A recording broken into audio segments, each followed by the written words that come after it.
Imagine a man wandering barefoot through the wilderness, a tin pot perched on his head, a leather satchel full of apple seeds slung over his shoulder. He plants trees where no trees stood before. He walks ahead of settlers, ahead of roads, ahead of history. In the quiet of dawn, he whispers hope into fields, and the blossoms follow years later. This is the story of Johnny Appleseed, the seed of a nation's growth sown one apple at a time. Roots in Massachusetts, the early years.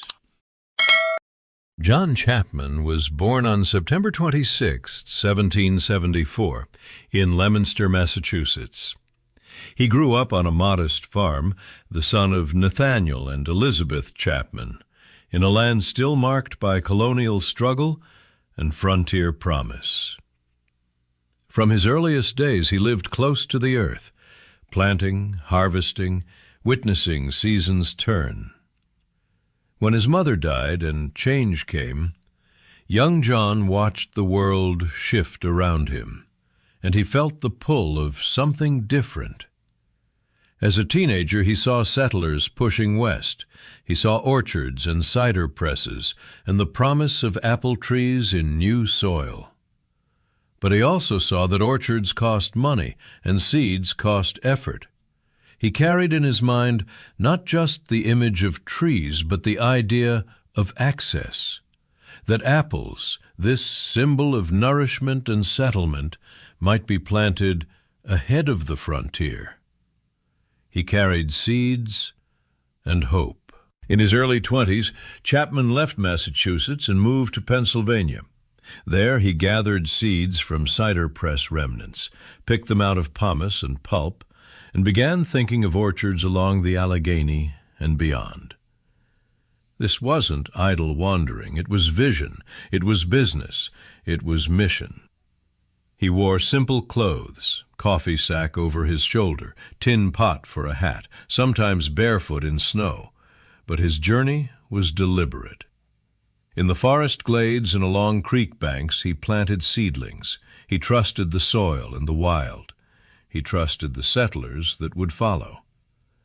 And in those early years he set the pattern: plant ahead, build orchards, nurture life. What began in Massachusetts would stretch across states. What began with one man's idea would become a living map of apple trees along the frontier. As he readied himself to move further west, he carried the seeds not just of apple trees, but of transformation. The familiar farm of his youth would fade, the wilderness would rise, and in that space he would become legend. Into the wilderness, Pennsylvania and the Alleghenies. John Chapman left New England behind and ventured west into the frontier of Pennsylvania and the Allegheny Mountains. He arrived in his early 20s, carrying not only apple seeds, but a vision of orchards in land where trees were still young and settlers still few. In the forests and along streams, he gathered leftover seeds from cider mills. He planted nurseries, fenced them in, tended them. He wasn't simply scattering seeds. He was building orchards ahead of settlement. In these years, he developed his method and identity. He traveled with a leather seed bag, sometimes walked barefoot or wore minimal gear, often wore a tin pot on his head and a coffee sack cloak over his shoulders. He lived light, moved light, planted purposefully. He tied his labor to the incoming wave of settlers. They needed apple trees for homesteads, for cider, for survival. Chapman supplied the trees and the hope. Across the hills he preached. He carried the faith of the Church of the New Jerusalem, a.k.a. Swedenborgian, with him. He befriended Native Americans, wildlife, forest creatures. The legend began in earnest. The man who planted apples and carried kindness. But the work remained serious, clearing land, planting seeds, protecting young trees from deer, fences built of logs, bushes, and vines. It was business and mission. In those early frontier orchards we glimpsed the shift, from farm boy in Massachusetts to itinerant nurseryman in Pennsylvania, from familiar fields to untamed land. And as he prepared to push further west, he carried in his seeds not just seedlings, but a nation's growth in miniature. Ohio and the Midwest, planting a legacy. By the turn of the 19th century, Chapman pressed into Ohio and beyond. He planted his first known orchard in Licking County, Ohio. He moved into what was then frontier territory, rivers, forests, clearing land, establishing nurseries ahead of settlement. Wherever new settlers arrived, Chapman had often been before them, planting apple trees, helping shape the agricultural landscape of the Midwest. His method: gather seeds, plant in rows, fence, care, return every year or two, sell or give trees to settlers. The apple trees he planted were hardy varieties, many not for sweet eating but for apple cider making that frontier families needed. He tied commerce, environment, and mission together. He often walked long distances, sometimes barefoot, slept outdoors, camped in the woods. He fed simple meals, traded trees, preached his faith. Ohio's forests and plains became his canvas. Streams and valleys held his nurseries. Settlers welcomed him. Children listened to his stories.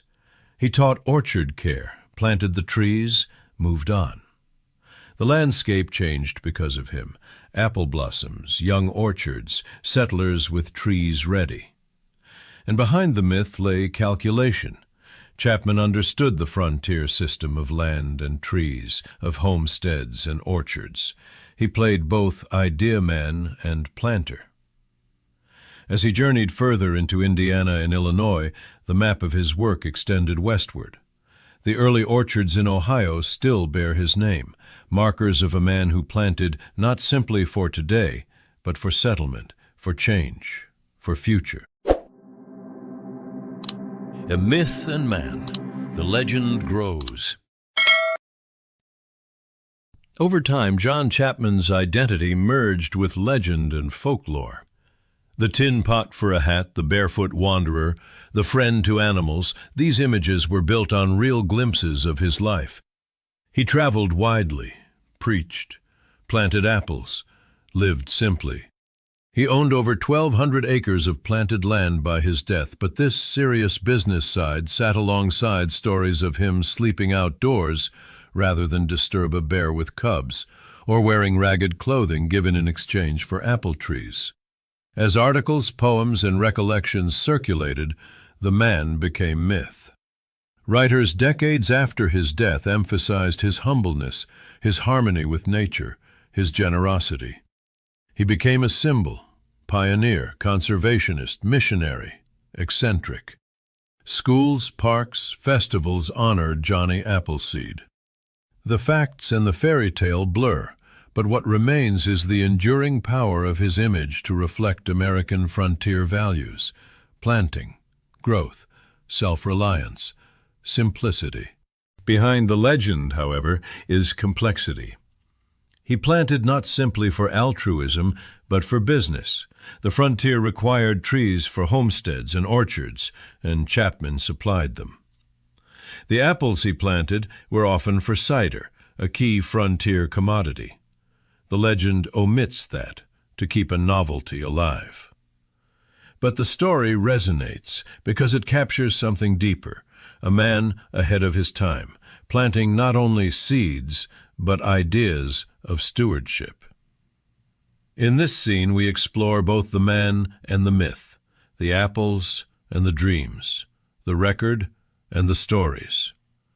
The frontier remembers him, and in that memory he remains both symbol and man. Orchards, ecology, and innovation. John Chapman's work had enduring ecological impact. He planted apples from seed rather than the more typical grafting method. That meant diversity, many different apple types, many seedlings, many trees that adapted to the land. His nurseries influenced the apple genome in America.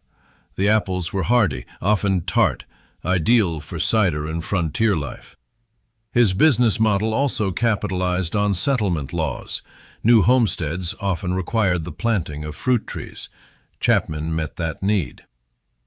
Through Ohio, Indiana, and Illinois, his orchards advanced. Some of his planted landholdings totaled over 1,200 acres. He sold, gave away, tended trees, taught settlers. He lived off little, but his impact was large. Beyond individual trees, we see a network of orchards, settlers with apple trees, landscapes shaped to settlement. The apple tree became part of American expansion. Chapman's vision tied nature to frontier economy and culture. But he did not romanticize. He knew land, seeds, time. He knew trees took years to mature, deer would browse, farmland would expand. He estimated wisely. He financed his trips with tree sales. He combined mission and profit, faith and business. That blend made his success measurable. In this scene we inspect his orchards, his approach to land and seeds, his ecological legacy, how one man's plantings helped shape the forests and farms of a growing nation. Final years and lasting roots. John Chapman spent his final years in Indiana, near Fort Wayne, where he died on March 18, 1845. His life ended modestly. He walked through a snowstorm to tend a fence around one of his orchards, caught cold, and passed away. He left behind land, orchards, memory. He owned substantial acreage, nurseries, and his legacy extended from New England farms to Midwest orchards. His story did not end with his death. Monuments mark his grave. Festivals celebrate his memory. Parks name him. Yet the apple trees themselves may be the truest memorial.